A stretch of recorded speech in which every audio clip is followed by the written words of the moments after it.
We're reading the Chofetz Chaim on Proper Speech, Day 128. Ambiguities.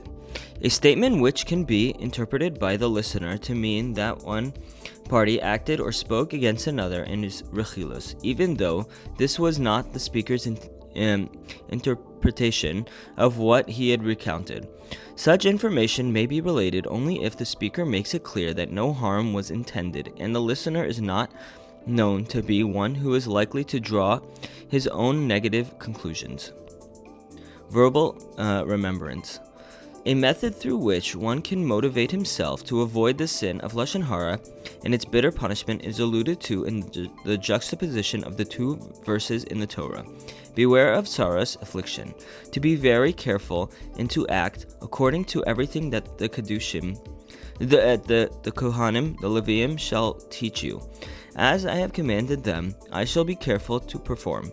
Remember what Hashem your God did to Miriam on the way, when you were leaving Egypt.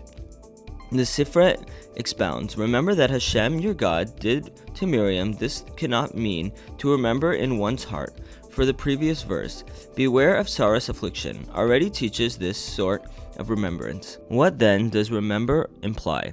That we remind ourselves of this Miriam's punishment verbally. Regarding the positive commandments, the Torah states that you may remember all the commandments of Hashem and perform them. In the same way, verbal remembrance of the severity of Lashon Hara is a prime way of avoiding its transgression.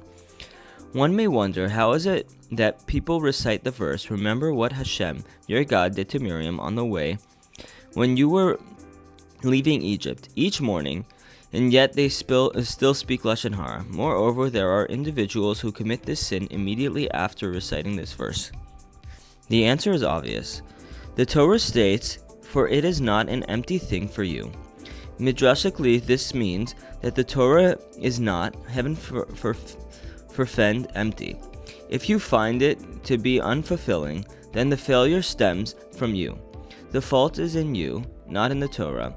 To our misfortune, we have fulfilled the prophet's words, because this nation has approached me, honoring me with their mouths and lips, but their heart was far from me, and their fear of me was by force of habit.